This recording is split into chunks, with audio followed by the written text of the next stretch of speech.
guys. Alright, so we're going to do a bake with me today. We're going to make an apple crisp. So you need a 9x9 pan, about 6 large apples. I have a Johnny apple peeler. I mean, you could peel and cut them yourself. This just takes a lot less time.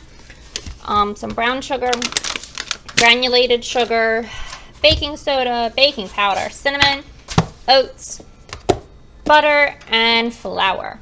I will have all of the exact ingredients that you'll need below, as well as the recipe. All right, so let's get to cooking.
Thank you.